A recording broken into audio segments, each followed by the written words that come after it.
Hello everyone, good morning. मैं देवव्रत और आज बेटा हम आपको बीएससी थर्ड ईयर केमिस्ट्री का अपना 35वां लेक्चर पढ़ाने जा रहे हैं।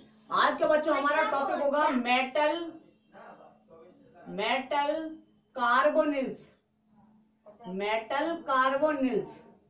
तो आज बेटा हम डिस्कस करने वाले हैं बहुत ही important topic metal carbonyls. Organometallic chemistry या ऑर्गेनोमेटेलिक कंपाउंड्स में बेटा मेटल कार्बोनिल्स बहुत ही इंपॉर्टेंट है एग्जाम की दृष्टि से। तो आज का टॉपिक है मेटल कार्बोनिल्स। देखते हैं मेटल कार्बोनिल्स क्या होते हैं। कार्बोनिल्स का मतलब बेटा CO लिगेंड। ये क्या है?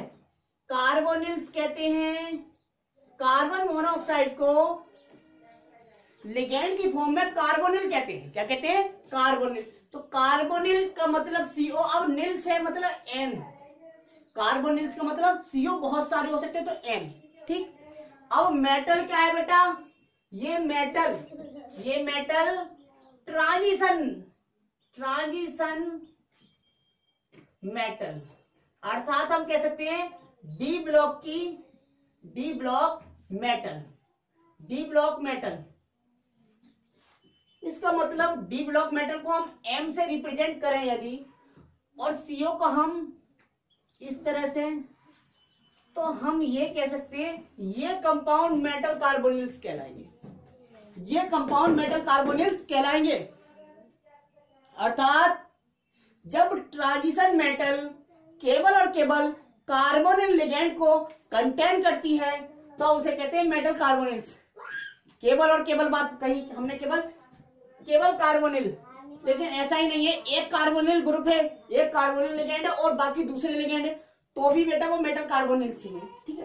तो केवल जो बात कही हुई थी वो नहीं। ठीक है। तो हम डेफिनेशन लिखते हैं। तो बेटा ये भी एक कॉम्प्लेक्सेस होते हैं। क्या होते हैं? ये भी कॉम्प्लेक्सेस होते हैं। तो लिखेंगे दोज कॉम्प्लेक्सेस बच्चों, या हम कॉम्प्लेक्सेस की बजाय दूसरा वर्ड यूज कर सकते हैं। क्या? Those organometallic. यहां पे भी देखो ऑर्गेनोमेटेलिक क्यों कहा? क्योंकि यहां पे भी बॉन्ड मेटल और कार्बन के बीच है। कार्बोनिल लिगेंड में सी से डायरेक्टली बॉन्डेड है मेटल, तो इसलिए ऑर्गेनोमेटेलिक केमिस्ट्री में पढ़ रहे हैं इन्हें। ठीक है, समझ में आया बेटा? अच्छा, कॉम्प्लेक्सेस होते हैं क्योंकि इसमें लिगेंड अपने लॉन पेयर मेटल को देते हैं, इसलिए ये क्या कॉम्प्लेक्सेस भी बोल सकते हैं। तो दोज कॉम्प्लेक्सेस बच्चा, या those organometallic compounds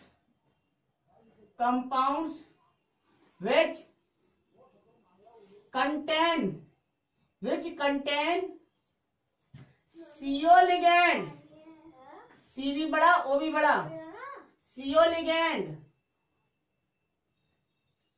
ligands are called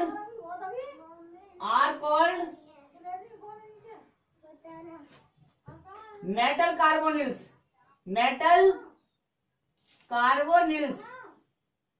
क्या कहलाते हैं? मेटल कार्बोनिल कहलाते हैं।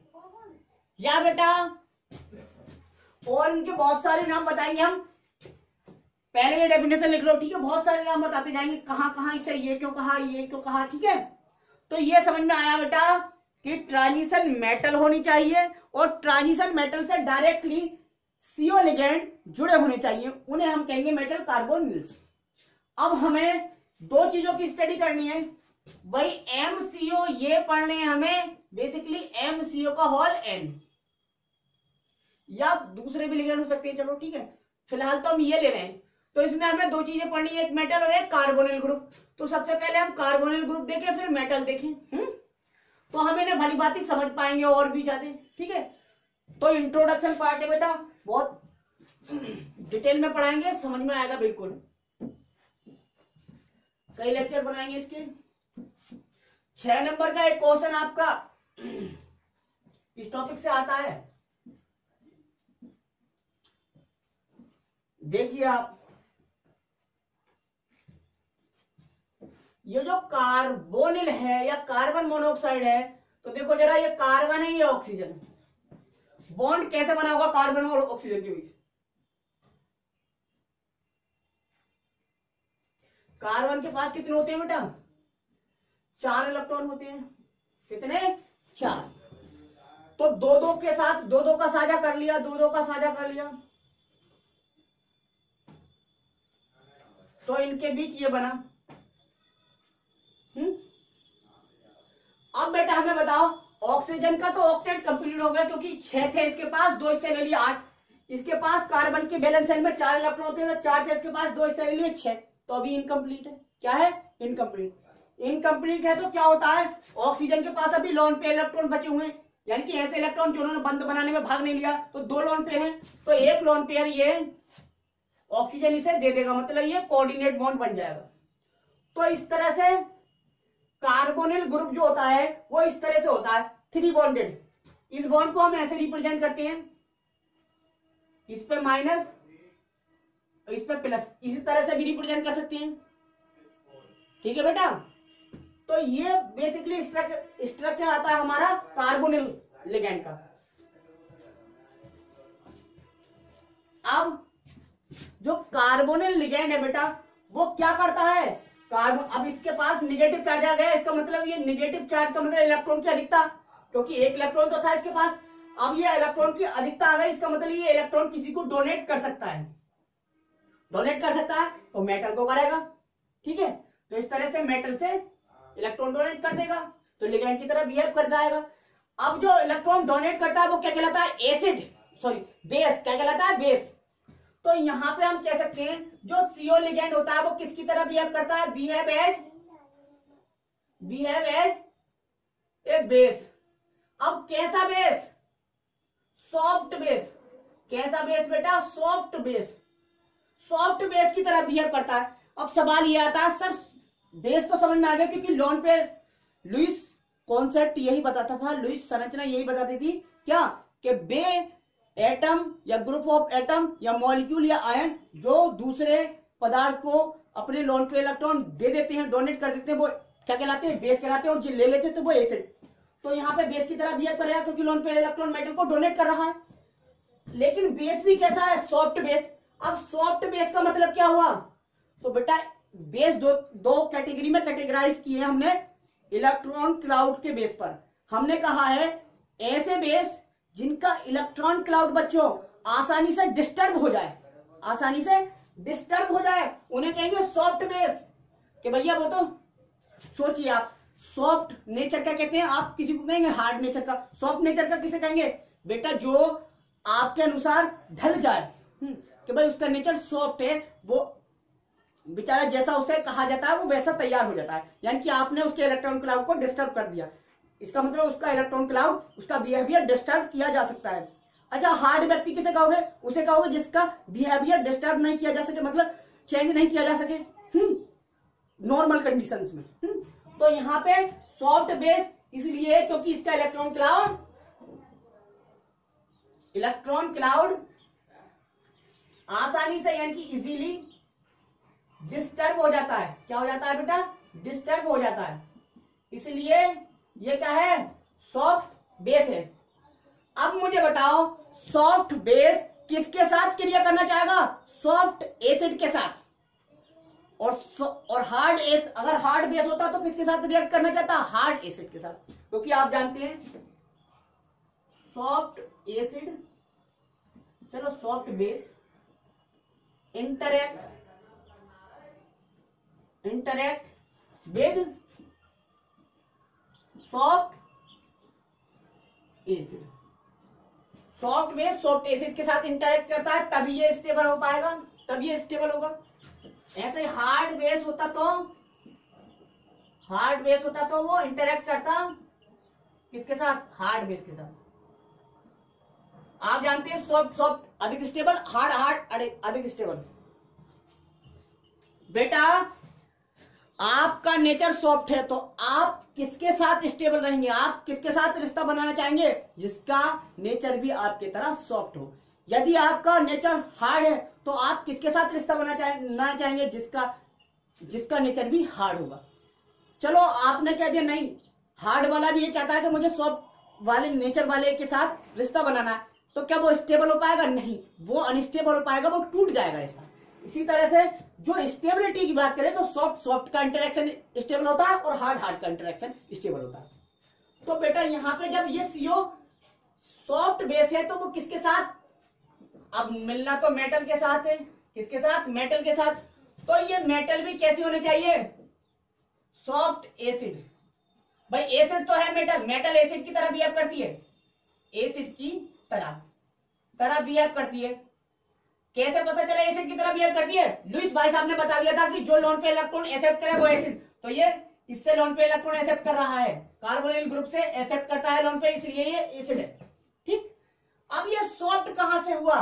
सॉफ्ट कैसे कहेंगे किसी भी मेटल को ये सॉफ्ट एसिड हो गई? तो बेटा जब मेटल की ऑक्सीडेशन स्टेट देखो लो होती है, लो ऑक्सीडेशन स्टेट होगी यदि मेटल की ऑक्सीडेशन स्टेट क्या होगी? लो होगी, तब वह सॉफ्ट होगा। लो का मतलब या तो जीरो हो, जीरो से भी पहले या तो -1 हो, या 0 हो, या +1 हो, या +2 तक ये मेटल सॉफ्ट एसिड की तरह बिहेव करती रहती है। तो यहां पे हम कहें सॉफ्टनेस ऑफ मेटल क्या हो रही है? ऊपर से नीचे जाने पर डिक्रीज हो रही है, डिक्रीज होती है। तो सबसे ज्यादा सॉफ्ट मेटल कब होगी? जब ऑक्सीडेशन स्टेट मेटल की -1 हो।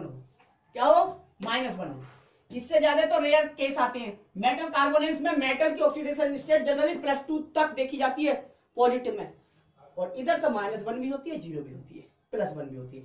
सबसे ज्यादा लेकिन स्टेबल -1 ऑक्सीडेशन स्टेट में होता है कोई भी मेटल कार्बोनेट। ठीक है बेटा, ये कुछ हमने समझा। हम ये समझ गए मेटल कार्बोनेट्स में CO जो लिगेंड होता है वो सॉफ्ट एसिड, सॉफ्ट बेस होता है, और मेटल सदैव सॉफ्ट एसिड होती है। ठीक है, अब देखते हैं कुछ आगे। सब नोट करते जाना बेटा, एक पॉइंट बहुत इंपॉर्टेंट है।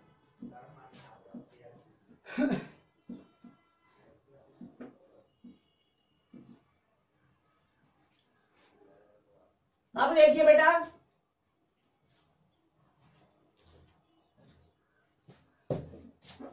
जो मेटल कार्बोनिल्स होते हैं, मेटल कार्बोनिल्स, एक बात लिखो, metal carbonyls follow 18 electron rule up to 99.99%। Important rule लिखवा दिया बेटा, इंपॉर्टेंट बात बहुत।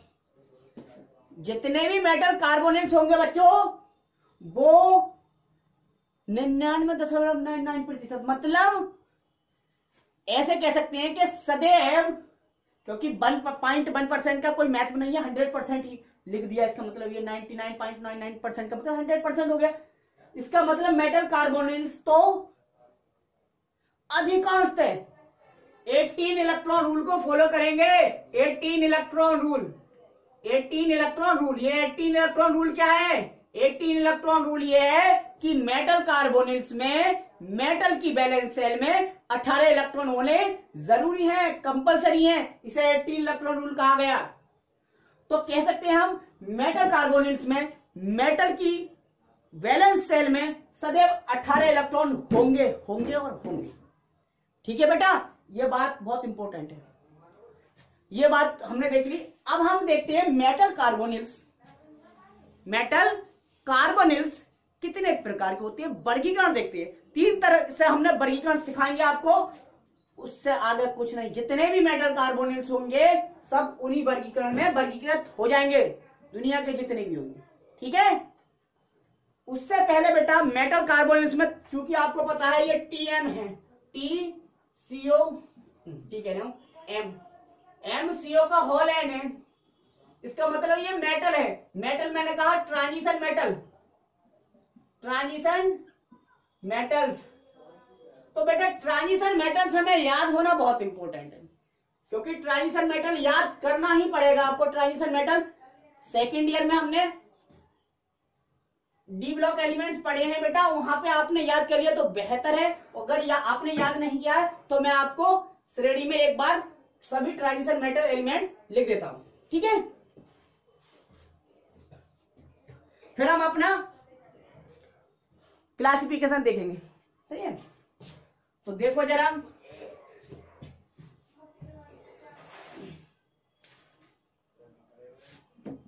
हम जनरली 3 श्रेणी पढ़ते हैं डी ब्लॉक एलिमेंट्स में। हम 3D, 4D और 5D, 6D श्रेणी आज भी इनकम्प्लीट मानते हैं, इसलिए उसके मेटल कार्बोनिल्स का भी कोई महत्व नहीं है। तो देखो ये है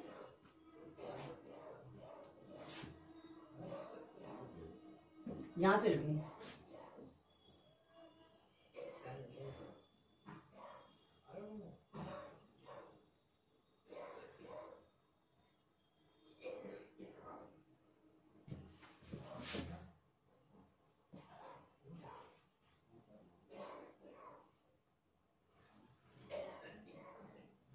scandium, titanium, vanadium, chromium, manganese, iron, cobalt, nickel, copper, zinc.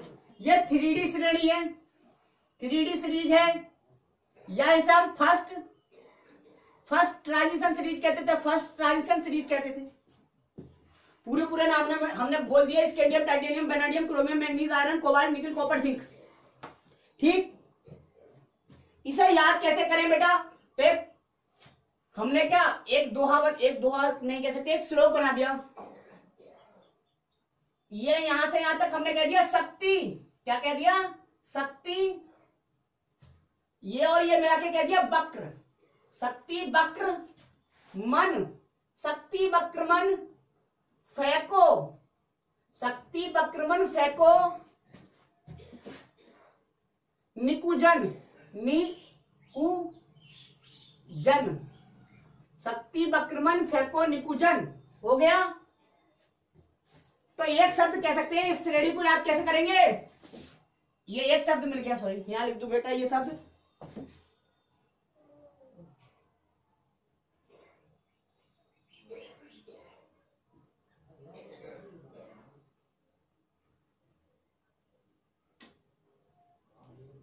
लीजिए बच्चों।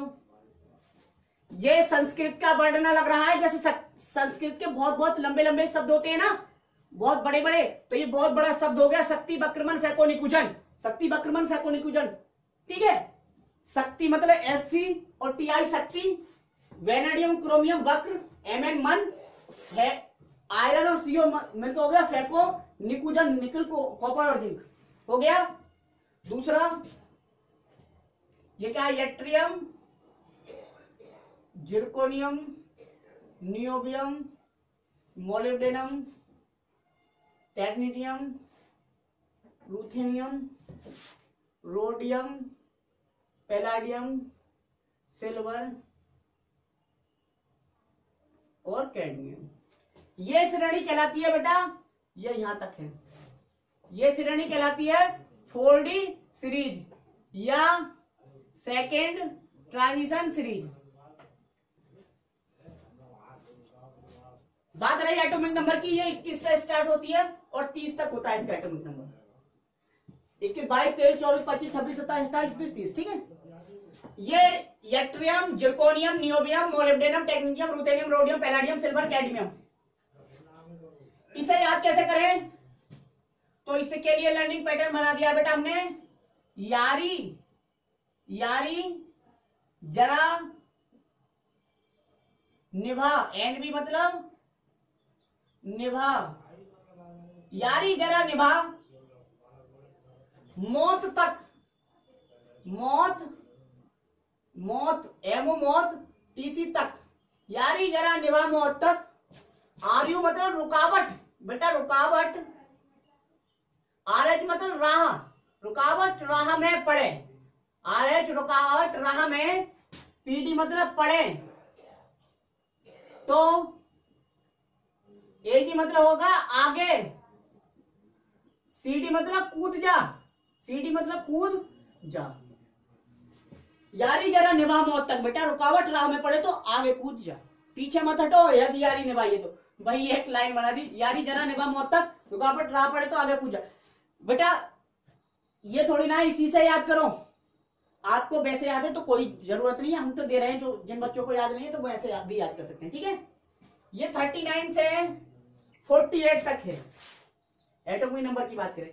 अब 3D सीरीज लिख देते हैं, क्या लिख देते हैं, 3D सीरीज।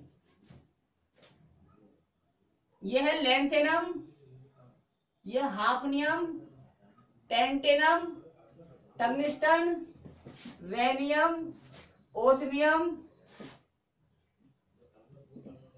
इरिडियम, प्लेटिनम, सोना Au, mercury Hg80। Atomic number 57।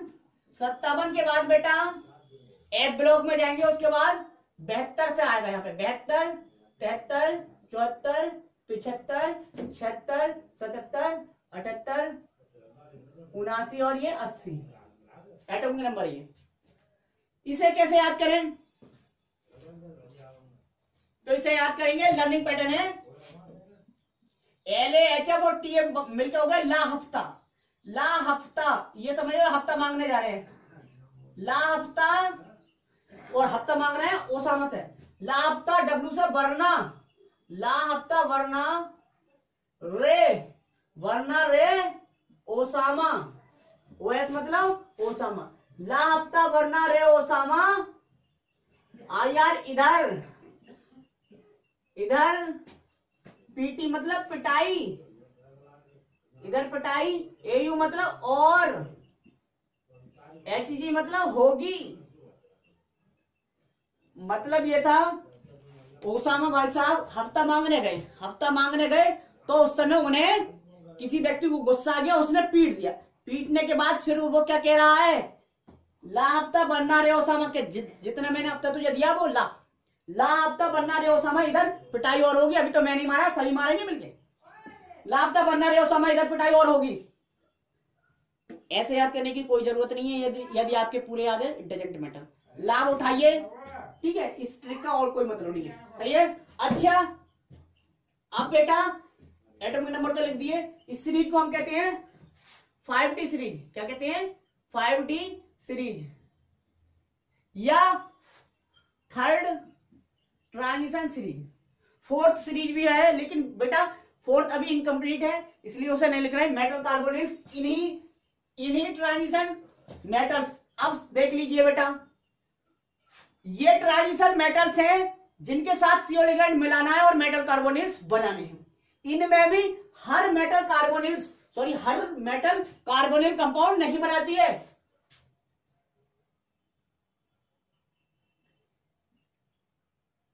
ये जो है बेनाडियम, नियोबियम और टेंटेनम के कार्बोनिल कंपाउंड अनस्टेबल होते हैं। बना तो लेती है ये, लेकिन ये अनस्टेबल होते हैं। और ये दोनों कभी जिंदगी में बनाती नहीं। तो ये रहे इतने बनाएंगे, और ये भी नहीं बनाता, ये भी नहीं बनाता। कितनों ने बनाए तो केवल इतनी मेटल होंगी, वही कार्बोनिल कंपाउंड बनाएंगी। अभी मैं सारे के सारे जितने भी मेटल कार्बोनिल्स हैं सभी आपको इस बोर्ड पे बना दूंगा। ये है, बताओ, ठीक है, यही पढ़ने हैं आपको, सही है। तो ये हमने मेटल देख लिया। अब हम अपने लेक्चर पे आते हैं बेटा। लेक्चर तो ये भी लेक्चर है, लेकिन अब अपने टॉपिक पे आ रहे हैं, क्लासिफिकेशन। अब हेडिंग डालो, classification of metal carbonyls. Metal carbonyls हमने जाना क्या होते हैं, अब वर्गीकरण देखते हैं कि मेटल कार्बोनिल्स कितने प्रकार के हो सकते हैं। तो क्लासिफिकेशन ऑफ मेटल कार्बोनिल्स, ये आपका classification.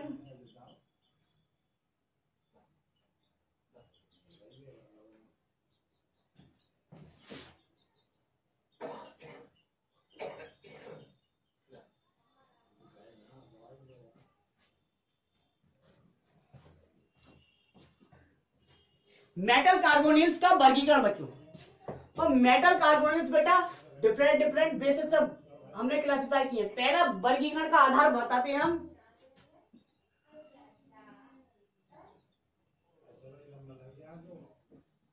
On the basis of number of metal atoms, अर्थात धातु परमाणुओं की संख्या के आधार पर ट्रांजिशन मेटल कितनी है उसमें, एक हो सकती है, दो हो सकती है, दो से ज्यादा भी हो सकती है। तो उस आधार पर हमने मेटल कार्बोनेट्स को बांटा है। तो इस आधार पर हमने मेटल कार्बोनेट्स को बेटा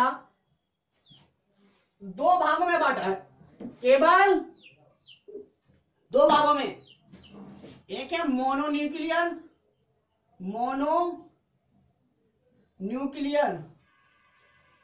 कार्बोनिल्स, दूसरे हैं पॉलीन्यूक्लियर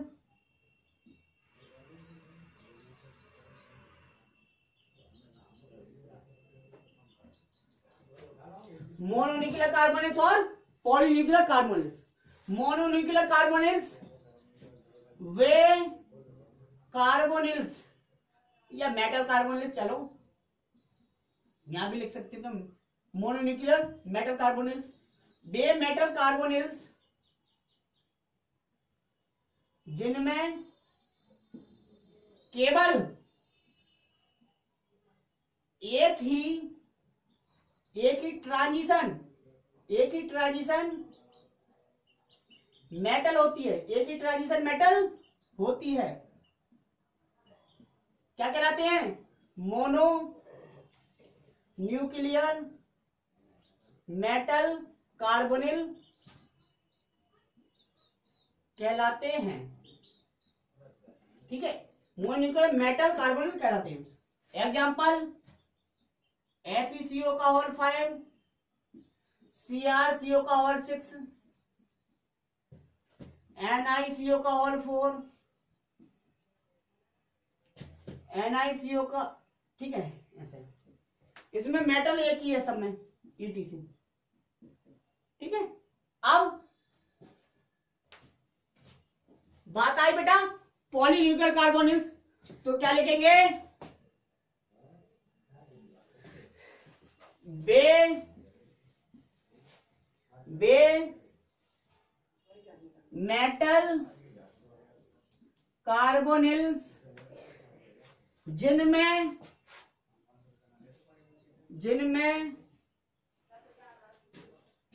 दो या दो से अधिक, जिनमें दो या दो से अधिक क्या होते हैं, ट्रांजिशन मेटल, दो या दो से अधिक ट्रांजिशन मेटल होती हैं, ट्रांजिशन मेटल होती हैं, क्या कहलाते हैं, पॉली न्यूक्लियर कार्बोनिल कहलाते हैं। ठीक है बेटा, एग्जाम्पल है आपके सामने, Fe2CO का होल 9,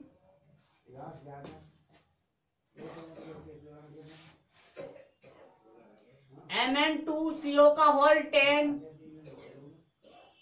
CO4CO का होल 12। इसमें देखा आपने मेटल कार्बोनिल्स, सभी मेटल कार्बोनिल्स में मेटल एटम एक से ज्यादा है, यहाँ पे दो है, यहाँ पे दो है, यहाँ पे चार है। ठीक है बेटा, तो ये हो गए आपके पॉलीन्यूक्लियर कार्बोनिल्स। अभी खत्म नहीं करेंगे बेटा पॉलीन्यूक्लियर कार्बोनिल्स, अब इसमें एक केस और बना देंगे, इन्हें दो तरीके से बांट देंगे। ये तो खत्म कर दिया हमने, उससे लेते हैं अभी। लिख लो बेटा पहले,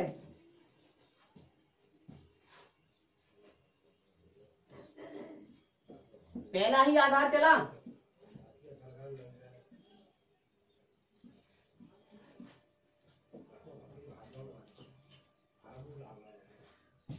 मतलब ये है पॉली न्यूक्लियर मेटल कार्बोनिल्स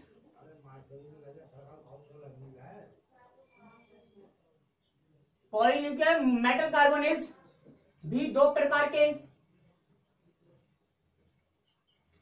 कौन कौन से,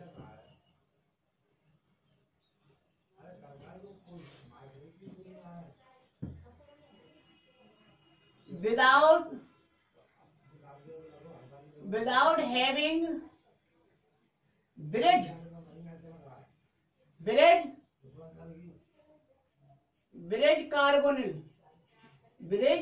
carbonyl ligand। बेटा ऐसे पॉलीन्यूक्लियर मेटल कार्बोनिल जिनमें ब्रिज सीओ लिगेंड ना हो, अर्थात CO ligand as a bridge काम नहीं करे, ऐसे लिगेंडों को ऐसे एक पार्ट में इसे डिवाइड कर दिया हमने। दूसरे में ऐसे polynuclear carbonyls having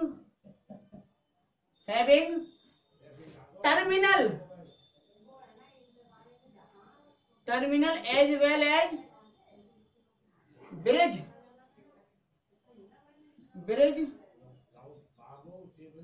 carbonyl ligand.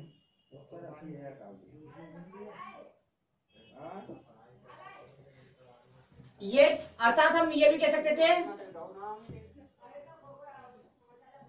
Polynuclear carbonyls having बच्चा ओनली टर्मिनल कार्बोनिल लिगेंड।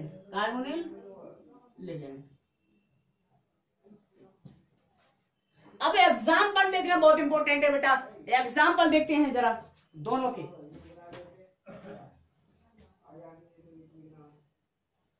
इन्हें हमने नॉन ब्रिज, तो इन्हें हम क्या कह सकते हैं, इसमें ब्रिज नहीं पाया जाएगा तो इसका मतलब इन्हें हम नॉन ब्रिज्ड भी बोल सकते हैं, नॉन ब्रिज्ड कार्बोनिल। और ये इन्हें इसका मतलब हम कह सकते थे ब्रिज्ड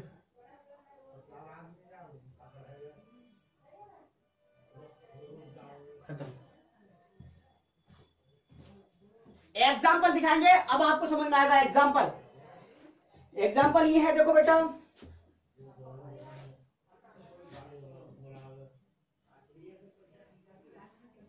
CO2 CO का हॉल 8, CO2 CO का हॉल 8, CO2 CO का है हॉल 8।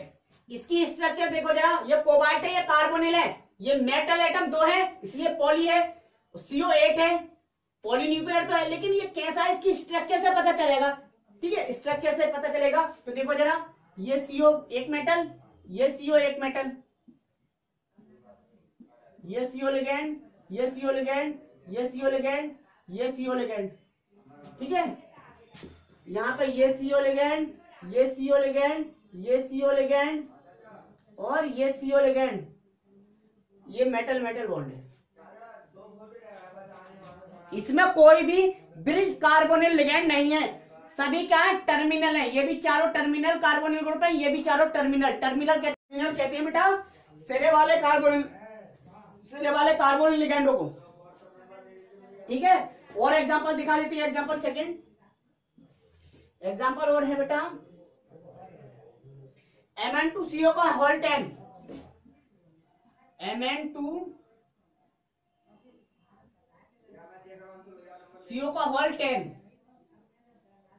ये और एग्जांपल है इसमें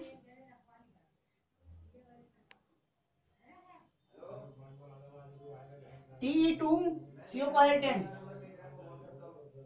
Tc का होल 2CO का होल 10। ये बहुत सारे एग्जांपल हैं जिनमें केवल टर्मिनल कार्बोनिल लिगेंड है, केवल टर्मिनल ब्रिज कार्बोनिल लिगेंड नहीं है, लेकिन यहाँ और है पॉलीन्यूक्लियर है ना, क्योंकि 2 मेटल एटम है, 2 मेटल एटम, यहाँ भी 2 मेटल एटम, एक से अधिक है। अब इनके एग्जांपल देखें बेटा, स्ट्रक्चर बनाएंगे बाद में, जब स्ट्रक्चर सिखाएंगे तब। एक स्ट्रक्चर हमने आपको बना के दिखा दिया इसमें। ठीक है, अब ब्रिज वाले कौन से होंगे, जिनमें टर्मिनल लिगेंड भी हो CO और ब्रिज लिगेंड, जिनमें टर्मिनल CO भी हो और ब्रिज CO भी हो। ठीक है, एग्जांपल है इसका बेटा Fe3CO का होल 12, Fe3CO का होल 12, CO का होल 12। ठीक है बेटा, अगला है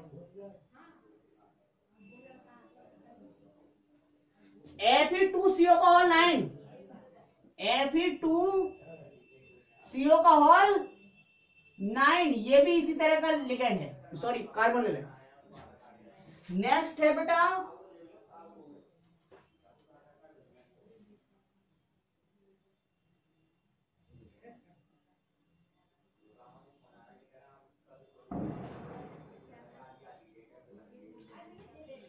ETC, यहीं पे लिख देते हैं। दो एग्जांपल दिखा दिया आपको, Fe3CO का होल 12, Fe2CO का होल 9। ठीक है बेटा, अभी रुको जरा, मैं ये इस पे लगाऊं।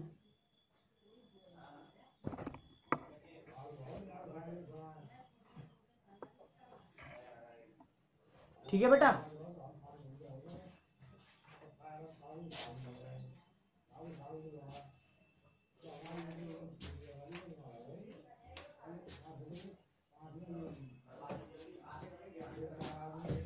देखना जरा, अभी नोट करो बेटा इसे।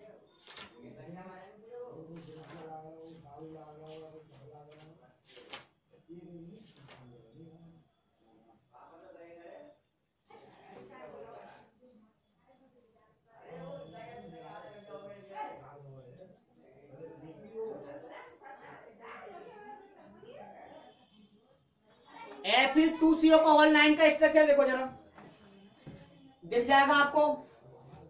Fe2CO का होल 9, Fe ये है, एक Fe ये है, ठीक है, ये है देखो,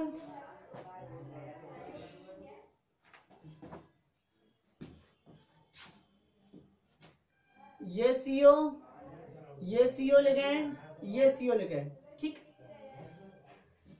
ऐसे इस वाले पे ये CO लिगेंड, ये CO लिगेंड और एक ये CO लिगेंड, 6 हो गए। अब ये CO लिगेंड, ये CO लिगेंड, ये CO लिगेंड और ये आपस में भी बॉन्ड है बेटा, ये मेटल मेटल बॉन्ड है।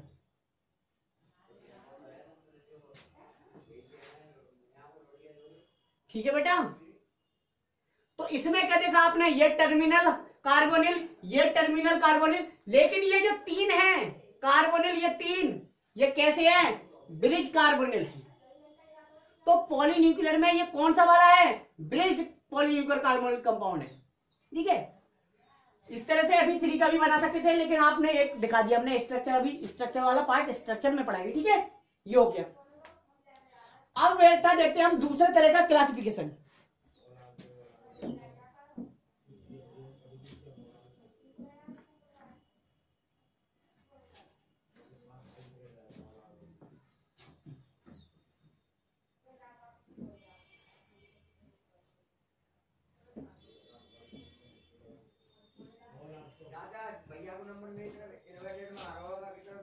अब देखिए बेटा, दूसरे तरह का क्लासिफिकेशन है बी,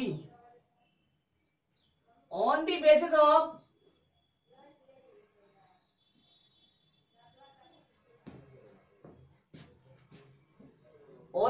ऑफ लिगेंड,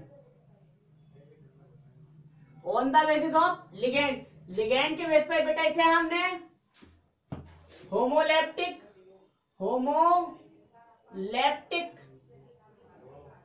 तथा हेट्रोलेप्टिक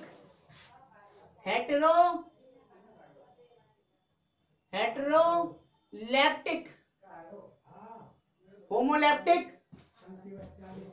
मेटल कार्बोनिल, दूसरे हेट्रोलेप्टिक मेटल कार्बोनिल्स,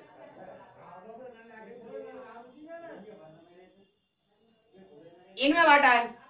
अब बेटा होमोलेप्टिक का मतलब है those metal carbonyls which contain only CO ligand which contain only CO ligands are called homoleptic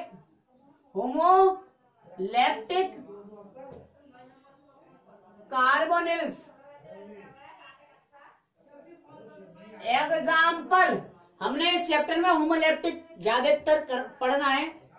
वैसे बेटा हेट्रोलेप्टिक भी होती है, ऐसा नहीं है, उन्हें मेटल कार्बोनिल्स भी कहते हैं, उन्हें भी मेटल कार्बोनिल्स कहते हैं। ठीक है, जैसे हम कहें FeCO का होल 5 पढ़ा, हमने देखा सभी पांचों कार्बोनिल लिगेंड है और कोई लिगेंड नहीं है, केवल कार्बोनिल लिगेंड ही है। हिंदी में समझ लो, ऐसे कार्बोनिल जिनमें केवल CO लिगेंड ही हो वो होमोलेप्टिक कहलाते हैं। ठीक है, CO का होल 6,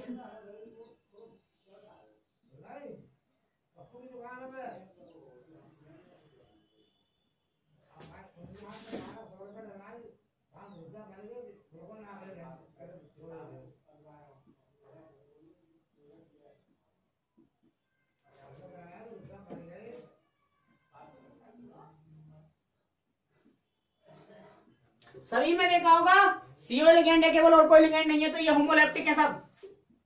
हेट्रोलेप्टिक में those metal carbonyls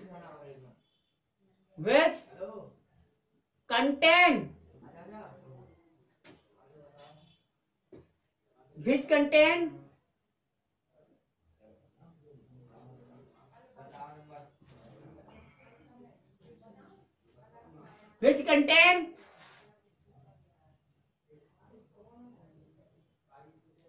other than CO ligand are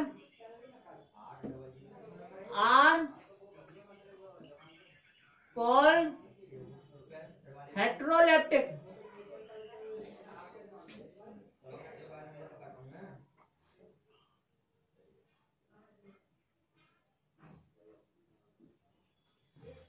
मतलब ये हुआ बेटा, ऐसे कार्बोनिल, ऐसे मेटल कार्बोनिल जिनमें कार्बो लिगेंड के अलावा भी कुछ और लिगेंड भी होते हैं, वो कहलाते हैं हेट्रोलेप्टिक। जैसे हम ये कहें ये मुझे बनाना है हेट्रोलेप्टिक, तो क्या कहूंगा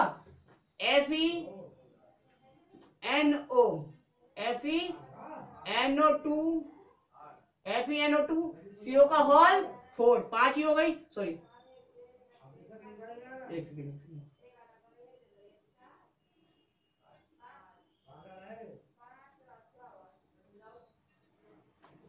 हाँ कर दूं बेटा।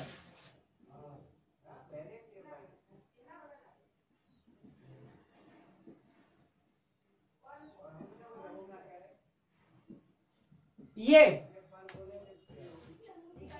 इसमें CO लिगेंड भी है और NO लिगेंड भी है, NO2 लिगेंड भी है, नाइट्रो लिगेंड भी है और कार्बोनिल लिगेंड भी है।